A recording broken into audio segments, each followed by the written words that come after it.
আসলে এখানে জনগণের দীর্ঘদিনের দাবি ছিল হাসপাতালের সামনে যে অবৈধ দোকানপাট করেছিল এগুলির জন্য রোগী এবং এখানে যে স্কুল কলেজের শিক্ষার্থীদের সমস্যা হচ্ছিল।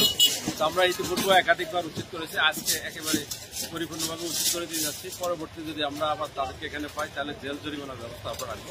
আমরা আশা করি আর সাহস করবেন আমাদের এই জায়গাটা পরিষ্কার থাকে। এখানে 10টি দোকান, অস্থায়ী দোকান 10টি।